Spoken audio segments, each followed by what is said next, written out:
I got the picnic tables. You already got them? Why? Well, you got Justin's text. Oh, I've been in here working. Property sold. I mean, it's like not sold, but we got the offer. We got the earnest money. Got the offer, but did they got the earnest money? Oh, yes, earnest money is cleared. Something big just dropped in the Sister Wives universe, and fans are spiraling. Over the past 48 hours, the Brown family has delivered emotional twists, surprising confessions, and one moment so awkward it's already going viral. And the wild part? Each update points to a family shifting faster than anyone expected. There are hints of newfound independence, unexpected tension, quiet heartbreak, and even a symbolic ending that has everyone talking. Today, we're breaking down every major update from the past few days. And trust me, you don't want to miss a single moment. Hit like, subscribe, and let's get into it. Look, I'm at a stage now where I can focus all of my energy on what I want. I don't have to worry about accommodating Kody or the needs of the family. My children are mostly raised and independent. So why would I go on some stupid app and find some guy that's going to mess that up? No thanks. Let's start with the update that sent a shockwave of relatable energy through the entire Sister Wives fandom. Janelle choosing peace over romance and doing it with the kind of blunt honesty only she can deliver. In the newest clip, Janelle sits in her confessional chair wearing a soft blue blouse, looking lighter, calmer, almost glowing. And then she drops the line that instantly explodes across fan pages. A simple, almost playful statement about why she's not rushing into dating, not downloading apps, not chasing companionship. It's her tone that gets people confident, relaxed, and completely done with noise. Fans immediately celebrated her clarity. Many said her energy feels like freedom, like she's finally living for herself after decades of bending, navigating chaos, and carrying emotional weight that wasn't hers to carry. Others praised her for choosing a season of self-focus instead of jumping from one relationship into another. Some even joked that Janelle is the only one with real peace in the entire TLC multiverse. But the deeper reaction came from viewers who related to her journey.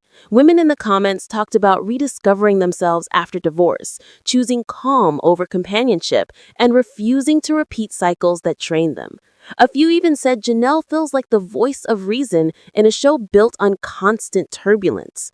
What makes this moment powerful isn't that she's anti-relationship.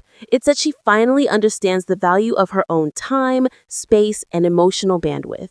For the first time in years, she's building a life that revolves around what she wants, not what she's expected to maintain. And if this is the energy she's bringing into this next chapter, then the rest of these updates, they're about to get a whole lot more intense. There's been some conversations that I've had with Kody, and even that one with Robyn, that I was just like, I'm done. I'm not going to deal with this. In fact, at the end of the conversation, I said, I'm not your wife, and I don't have to listen to this. Now we move into the update that truly rattled the fan base. The moment Meri finally stood up, set her boundary, and refused to let anyone drag the one friend who helped her rebuild her life. This wasn't just a tense conversation. It was Meri reclaiming her voice after years of silence. In the newest clip, Meri sits quietly at first, thoughtful, almost too calm, the kind of calm that means a decision has already been made. She begins recounting the final conversation that ended everything, the moment she told him she was done, that she wasn't going to tolerate disrespect, confusion, or emotional limbo anymore. Her words are sharp, clear, and heartbreakingly overdue. She even reveals that she told him to contact her through her lawyer from now on, a line that left viewers stunned. But the twist comes when she explains why the conversation escalated. According to Meri, he didn't just react to her leaving, he took aim at her friend. The friend who had been by her side through every painful moment. The friend who offered support when the rest of her world was falling apart. And Meri, for the first time in years, refused to let that slide. That's when the clip cuts to his interview, and his version, completely different. He labels the friend a nemesis, insists she encouraged Meri to walk away, brings up rumors, and even tries to paint her as a longtime instigator. But the comments section wasn't buying any of it. Fans immediately jumped in, calling out contradictions, pointing out the hypocrisy, and reminding him the years he openly told the world that he didn't love Meri anymore. One viewer wrote, "You can't blame a best friend for giving the courage you spent a decade draining from her." Another said, "If you didn't want her, why does it matter who helped her leave?" Through it all, Meri's strength is unmistakable. She's no longer defending the past. She's defending her dignity and the one person who stood by her when no one else did. And if you thought that moment was intense, the next update takes awkward tension to a whole new level.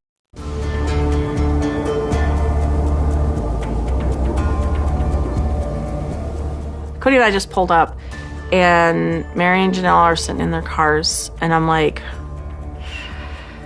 okay. And now, the moment that has the entire Sister Wives fandom laughing, cringing, debating, and replaying the clip on a loop. The scene TLC is calling the family standoff. 3 cars, 4 adults, 0 movement, and enough awkward silence to power an entire season. It begins with a wide drone shot over Coyote Pass. Cold, empty, quiet. Then we see them. 2 cars already parked. Engines off, doors shut, Meri and Janelle sitting separately, sunglasses on, looking like they'd rather be literally anywhere else. No one steps out, not even a wave, just stillness. Then a 3rd car pulls in, and out steps Robyn and him. Robyn immediately notices the situation, her eyes darting from car to car. She looks unsettled, uncomfortable, and whispers the line fans are roasting nonstop. It was a message. She doubles down, insisting the other women were silently telling her, "We don't need to interact." But fans weren't buying any of it. Within minutes of the clip dropping, comment sections were filled with viewers calling the moment ridiculous, ironic, or classic Robyn dramatization. One fan wrote, "Girl, you've sent plenty of messages yourself." Another said, "Why not just say hello? Why expect everyone to come to you?" Inside her car, Janelle is fully done. She looks exhausted, slumped back in her seat as she says, "I don't know what's going on. I just want to go back to my hotel, put on sweats, watch TV, something." It's the most relatable line of the week. Then Meri, ever the unexpected comedian, mutters, "Are you having a prayer? Like, Lord, help us because we have to see our exes?" Fans were howling. But the biggest spark comes from him.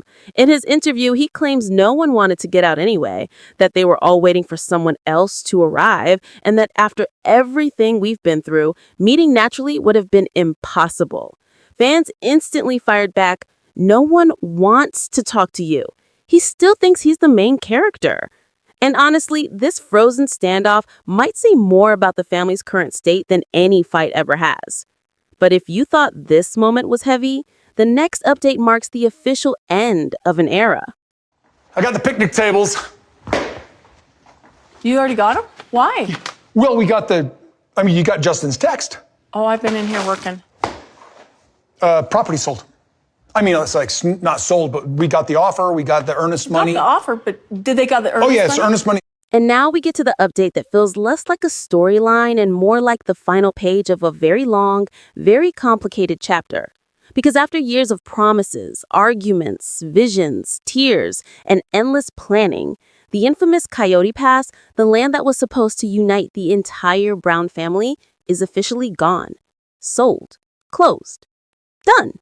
The newest clip opens with him walking into the kitchen cheerful in a way that immediately feels out of sync with the mood of what's coming.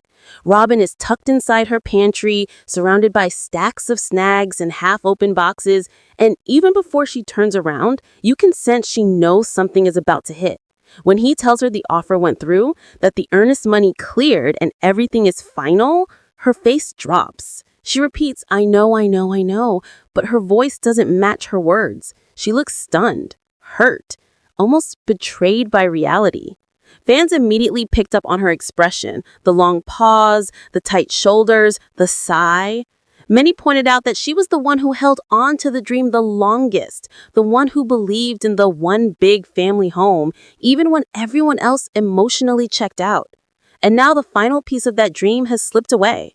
Meanwhile, he describes the sale as closure, almost celebratory, talking about picnic tables, logistics, and meeting up with Justin. The disconnect between their emotions couldn't be clearer. To viewers, this moment wasn't just a land sale, it was a symbolic death. The end of the plural marriage dream, the end of the family empire they once imagined, the end of the last thing tying all four households together. Now that Coyote Pass is gone, the question becomes, what's left for the Browns to hold on to? And what comes next might be the biggest shift yet. So there you have it, a whirlwind of new moments from the past few days. Fresh independence, firm boundaries, awkward standoffs, and the emotional end of a decade-long dream. The Brown family is shifting fast, and every update feels like another page turning in real time. If you want more deep dive breakdowns, fan reactions, and behind-the-scenes analysis, make sure you hit like, subscribe, and tap the notification bell. More Sister Wives updates are coming, and trust me, you won't want to miss what happens next.